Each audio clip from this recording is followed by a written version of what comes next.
जय श्री कृष्ण। राधे राधे। आइए सुनते हैं निर्जला एकादशी व्रत कथा। शौनक आदि 88,000 ऋषि मुनि बड़ी श्रद्धा से इन एकादशियों की कल्याणकारी व पापनाशक रोचक कथाएं सुनकर आनंद मग्न हो रहे थे। अब सबने ज्येष्ठ माह के शुक्ल पक्ष की एकादशी की कथा सुनने की प्रार्थना की। तब सूत जी ने कहा, महर्षि व्यास से। एक बार भीमसेन ने कहा, हे पितामह, भ्राता युधिष्ठिर, माता कुंती, द्रौपदी, अर्जुन, नकुल और सहदेव आदि एकादशी के दिन व्रत करते हैं और मुझे भी एकादशी के दिन अन्न खाने को मना करते हैं। मैं उनसे कहता हूँ कि भाई, मैं भक्तिपूर्वक भगवान की पूजा कर सकता हूँ और दान दे सकता हूँ, किंतु मैं भूखा नहीं रह सकता। इस पर महर्षि व्यास ने कहा, हे भीमसेन, वे सही कहते हैं।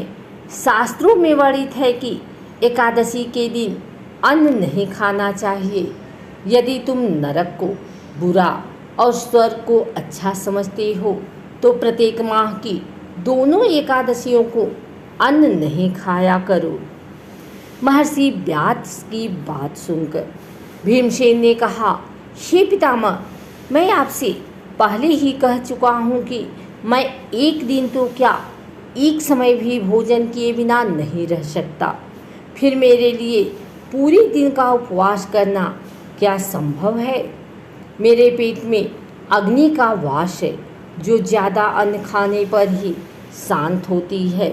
यदि मैं प्रयत्न करूं तो वर्ष में एक एकादशी का व्रत अवश्य कर सकता हूं।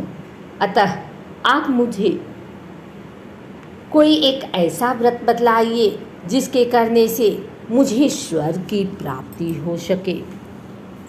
भीमसेन की बात सुन व्यास जी ने कहा, हे पुत्र, बड़े बड़े ऋषि और महर्षियों ने बहुत से शास्त्र आदि बनाए हैं।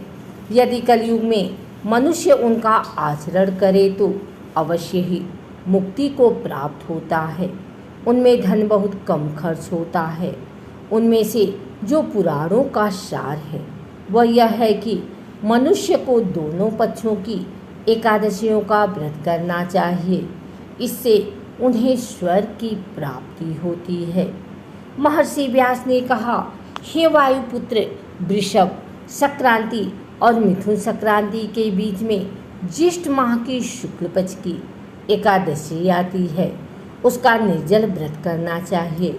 इस एकादशी के व्रत में स्नान और आचमन करते समय यदि मुख में जल चला जाए तो इसका कोई दोष नहीं है, किंतु आचमन में 6 मासे जल से अधिक जल नहीं लेना चाहिए। इस आचमन से शरीर की शुद्धि हो जाती है। आचमन में 6 मासे से अधिक जल पाप के समान है। इस दिन भोजन नहीं करना चाहिए। भोजन करने से व्रत का नाश हो जाता है। सूर्योदय से सूर्यास्त तक यदि मनुष्य जलपान न करे तो उससे 12 एकादशियों के फल की प्राप्ति होती है। द्वादशी के दिन सूर्योदय से पहले ही उठना चाहिए। इसके पश्चात भूखे ब्राह्मण को भोजन कराना चाहिए। तत्पश्चात स्वयं भोजन करना चाहिए। हे भीमसेन, स्वयं भगवान ने मुझसे कहा था कि इस एकादशी का पुण्य सभी तीर्थों और दान के बराबर है। एक दिन निर्जला रहने से मनुष्य पापों से मुक्त हो जाता है। जो मनुष्य निर्जल एकादशी का व्रत करते हैं उन्हें मृत्यु के समय भयानक यमदूत नहीं दिखाई देते, बल्कि भगवान श्री हरि के दूत स्वर्ग से आकर उन्हें पुष्पक विमान पर बैठाकर स्वर्ग को ले जाते हैं। संसार में सबसे उत्तम निर्जला एकादशी का व्रत है। अतः यत्नपूर्वक इस एकादशी का निर्जल व्रत करना चाहिए। इस दिन ओम नमो भगवते वासुदेवाय इस मंत्र का उच्चारण करना चाहिए। इस दिन गौदान करना चाहिए। इस एकादशी को भीमसेनी या पांडव एकादशी भी कहते हैं। निर्जल व्रत करने से पहले भगवान का पूजन करना चाहिए और उनसे प्रार्थना करनी चाहिए कि हे प्रभु, आज मैं निर्जल व्रत करता हूँ, इसके दूसरे दिन भोजन करूँगा। मैं इस व्रत को श्रद्धापूर्वक करूँगा, मेरे सब पाप नष्ट हो जाएं। इस दिन जल से भरा हुआ घड़ा वस्त्र आदि से ढककर स्वर्ण सहित किसी सुपात्र को दान करना चाहिए। इस व्रत के अंतराल में जो मनुष्य स्नान तप आदि करते हैं उन्हें करोड़ फल स्वर्ण दान का फल प्राप्त होता है। जो मनुष्य इस दिन यज्ञ होम आदि करते हैं उसके फल का तो वर्णन भी नहीं किया जा सकता। इस निर्जला एकादशी के व्रत के पुण्य से मनुष्य विष्णु लोक को जाता है। जो मनुष्य इस दिन अन्न खाते हैं उनको चांडाल समझना चाहिए, वे अंत में नरक में जाते हैं।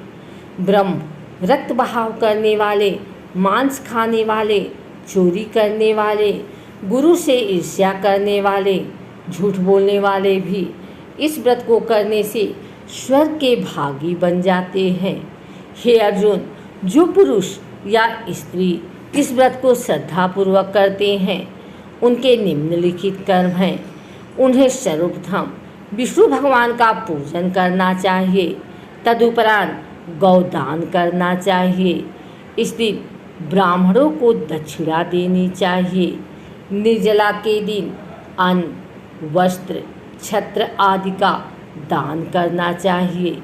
जो मनुष्य इस कथा को प्रेम पूर्वक श्रवण करते हैं तथा पठन करते हैं वे भी स्वर्ग के अधिकारी बनते हैं।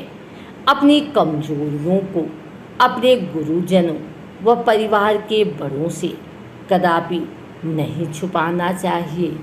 उन पर विश्वास रखते हुए भक्त को चाहिए कि वह अपना कष्ट उन्हें बताए ताकि वे उसका कोई उचित उपाय कर सकें। उपाय पर श्रद्धा और विश्वासपूर्वक अमल करना चाहिए। आइए सुनते हैं निर्जला एकादशी की यह आरती। ओम जय एकादशी, जय एकादशी, जय एकादशी माता। विष्णु पूजा व्रत को धारण कर शक्ति मुक्ति पाता। ओम जय एकादशी माता, तेरे नाम गिनाऊं देवी, भक्ति प्रदान करनी मैया, भक्ति प्रदान करनी। गढ़ गौरव की देनी माता, शास्त्रों में बरनी। ओम जय एकादशी, मार्गशीर्ष के कृष्ण पक्ष की उत्पन्ना विश्वतारिणी जनमी मैया, विश्वतारिणी जनमी।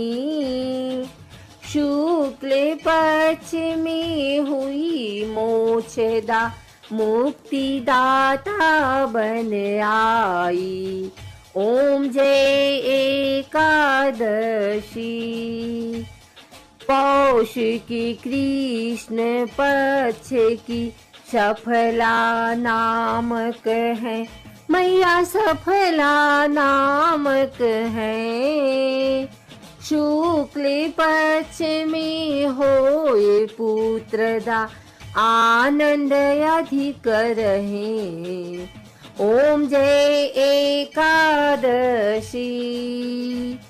नाम सटतिला माघ मास में कृष्ण पक्ष आवे मैया, कृष्ण पक्ष आवे। शुक्ल पक्ष में जया कहाँ में, विजय सदा पावे। ओम जय एकादशी। बीजिया फागुन कृष्ण पक्ष में शुक्ला आमल की, मैया शुक्ला आमल की।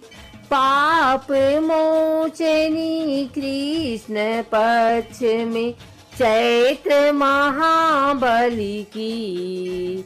ओम जय एकादशी। चैत्र शुक्ल में नाम कामदा, धन देने वाली मैया धन देने वाली। नाम बरुथनी कृष्ण पक्ष में बैसाख माह वाली। ओम जय एकादशी। शुक्ल पक्ष में हो ये मोहिनी अपरा, ज्येष्ठ कृष्ण पक्षी मैया अपरा कृष्ण पक्षी। नाम निर्जला सब सुख करनी, शुक्ल पक्ष रखी। ओम जय एकादशी।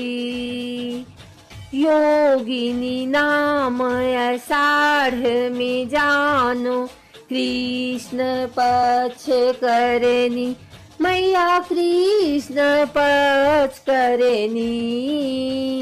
दिवशयनी नाम कहायो, शुक्ल पक्ष धरनी। ओम जय एकादशी। कामिका श्रावण मास में आवे, कृष्ण पक्ष कहिए मैया कृष्ण पक्ष कहिए। श्रावण शुक्ला होए पवित्रा, आनंद से रहिए। ओम जय एकादशी। आजा भाद्रपद कृष्ण पक्ष की, परिवर्तिनी शुक्ला मैया परिवर्तिनी शुक्ला। इंद्रा आश्विन कृष्ण पक्ष में व्रत से भव सागर निकला। ओम जय एकादशी। पापांकुशा है शुक्ल पक्ष में, आप हरन हारी मैया आप हरन हारी। रमा मास कार्तिक में आवे, सुखदायक भारी। ओम जय एकादशी। देवोत्थानी शुक्ल पक्ष की, दुख नाशक मैया मैया दुख नाशक मैया। पावन मास में करूं विनती, पार करो नैया। ओम जय एकादशी। परमा कृष्ण पक्ष में होती, जन मंगल करनी मैया जन मंगल करनी। शुक्ल मास में होए पद्मिनी, दुख दारिद्र हरनी। ओम जय एकादशी। जो कोई आरती एकादशी की, भक्ति सहित गावे मैया भक्ति सहित गावे। जन गुरु दीता स्वर्ग का वासा, निश्चय वह पावे। ओम जय एकादशी।